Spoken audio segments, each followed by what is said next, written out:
These are the best flowers you can grow on your balcony for continuous nonstop blooms from spring all the way to frost.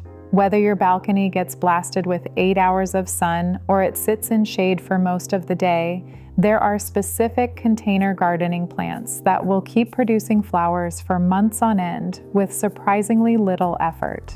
By the end of this, you will know exactly which ones to pick, how to arrange them like a PRO, and the handful of care tricks that keep them blooming all season long in most growing zones. Let's start with the sun lovers. If your balcony gets 6 or more hours of direct sunlight, you have some incredible options. First up is calibrachoa, also known as million bells. This plant is honestly the single best flower for balcony containers. It produces small, trumpet-shaped blooms in an enormous range of colors, including pink, red, purple, yellow, and white. It blooms continuously from spring to frost. And here's the best part. It is completely self-cleaning. That means it automatically drops its spent flowers and replaces them with new ones. You never have to deadhead it. Just feed it with a balanced, water-soluble fertilizer every 2 to 4 weeks, give it sun, and it rewards you with a non-stop carpet of tiny flowers. The plants stay compact, about 6 to 12 inches tall, with a spread of up to 2 feet, which makes them perfect for railing planters and hanging baskets.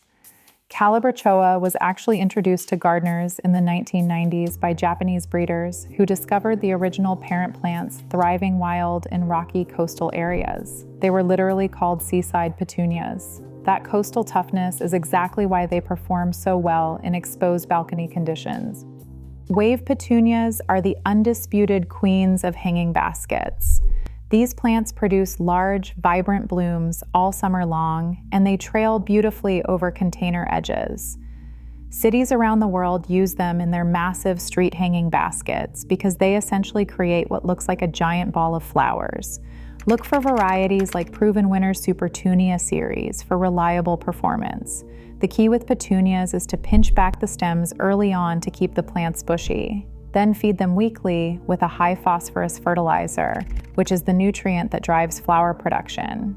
In midsummer, when they start looking leggy and overgrown, give them a hard cut back. It feels brutal, but they bounce back and bloom even better than before. Geraniums are the classic balcony flower for a reason. Those big clusters of red, pink, orange, or white blooms last all season. They grow 1 to 2 feet tall and wide. They are heat and drought tolerant once established, and they are genuinely low maintenance.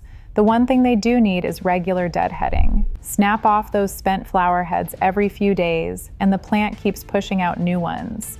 Fertilize every 2 to 3 weeks, and you are set. Verbena is another sun-loving powerhouse that deserves way more attention than it gets. Its Mediterranean origins give it excellent heat tolerance and drought resistance. It produces delicate clusters of tiny flowers in purples, pinks, and whites that cascade beautifully from containers. Butterflies absolutely love it.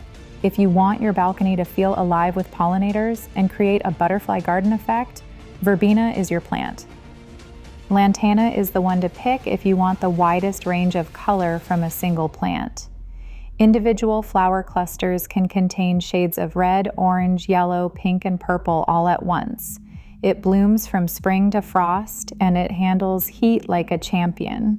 Just be aware that some varieties can grow quite tall, up to 6 feet, so look for compact or dwarf cultivars bred specifically for containers. Now, what if your balcony doesn't get much sun? This is where a lot of people give up. Don't. Some of the most beautiful container flowers actually prefer shade.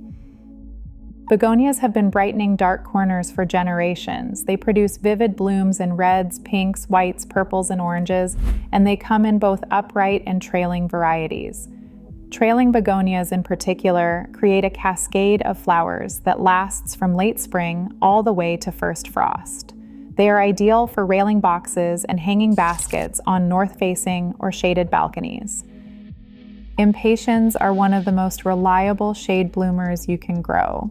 They come in shades of pink, red, purple, orange, and white, and they bloom consistently even with minimal direct sun.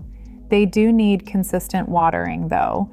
If you have a spot that gets a bit more light, look into sun patiens or New Guinea impatiens, which tolerate more sun and are also disease resistant. Fuchsias are absolutely stunning. Their elegant, pendulous flowers in shades of pink, purple, red, and white drape gracefully from hanging baskets. They prefer cooler temperatures and moist, well-draining soil. Deadhead them regularly, and they will keep producing those incredible dangling blooms all season. One shade flower that is criminally underused is Torrenia, the wishbone flower. This plant blooms prolifically all summer with snapdragon-like flowers, and it performs beautifully in deep shade. Heat does not seem to phase it at all, it just keeps going. Now that you know the best individual flowers, let me teach you the design trick that professional landscapers use to make containers look amazing. It's called thriller, filler, spiller. Every great container planting uses 3 types of plants. The thriller is your centerpiece, something tall and eye-catching planted in the center or back of the pot. Think ornamental grasses, salvia, or angelonia, that tall summer snapdragon that blooms all season without deadheading. The fillers go around the thriller. These are mounding plants that add color and texture. Geraniums, begonias, and petunias all work perfectly here.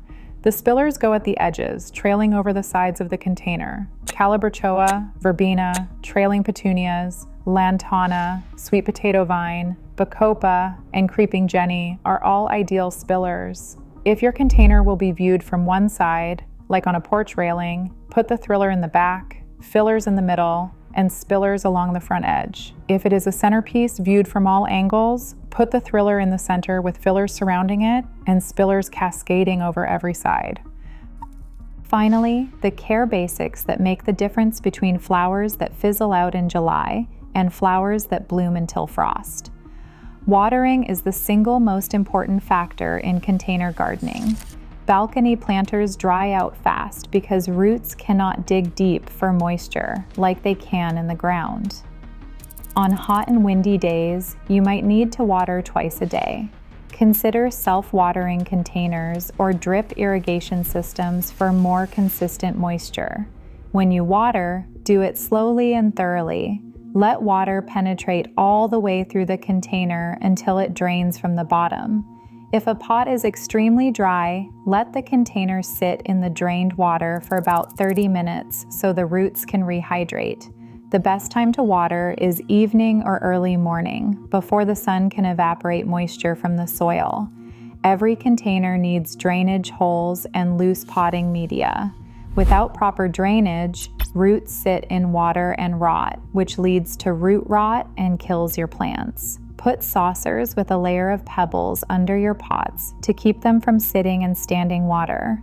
Fertilize every 2 weeks from spring through September with a balanced water-soluble fertilizer. Container plants burn through nutrients fast because there is only a small volume of soil to draw from. Deadhead spent blossoms. For plants that are not self-cleaning, removing spent flowers is the single most effective thing you can do for continuous blooms.